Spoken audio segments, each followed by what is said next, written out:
Hello বন্ধুরা, রাত পোহালেই ত্রয়োদশ সংসদীয় নির্বাচন 2026 অনুষ্ঠিত হবে। সেখানে এবার নতুন করে চালু হচ্ছে হা ভোট এবং না ভোট। সেই হা ভোট এবং না ভোটের ক্ষেত্রে আমরা কী কী পাচ্ছি এবং কী কী পাচ্ছি না সেই সম্পর্কে একটু সবাইকে বুঝিয়ে দেওয়া।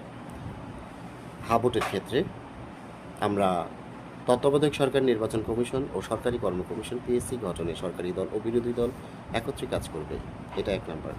2 নাম্বার হচ্ছে সরকারি দল ইচ্ছেমতো সংবিধান সংশোধন করতে পারবে না। 3 নাম্বার, সংবিধানে গুরুত্বপূর্ণ পরিবর্তনের ক্ষেত্রে গণভোটের বিধান চালু করবে। বিরোধী দল থেকে ডেপুটি স্পিকার এবং গুরুত্বপূর্ণ সংসদীয় কমিটি সহ সভাপতি নির্বাচিত হবেন। যতই মেয়াদ হোক, কেউ সর্বোচ্চ 10 বছরের বেশি প্রধানমন্ত্রী তো থাকতে পারবে না। সংসদে নারীর প্রতিনিধিত্ব বাড়বে। ক্ষমতার ভারসাম্য প্রতিষ্ঠার জন্য পার্লামেন্টে একটি উচ্চকক্ষ গঠিত হবে। দেশের বিচার ব্যবস্থা স্বাধীনভাবে কাজ করবে। আপনার মৌলিক অধিকার যেমন ইন্টারনেট সেবা কখনো বন্ধ করতে পারবে না। দণ্ডপ্রাপ্ত আসামিকে রাষ্ট্রপতি ইচ্ছেমতো ক্ষমা করতে পারবে না। রাষ্ট্রপতি ও প্রধানমন্ত্রীর মধ্যে ক্ষমতার ভারসাম্য থাকবে।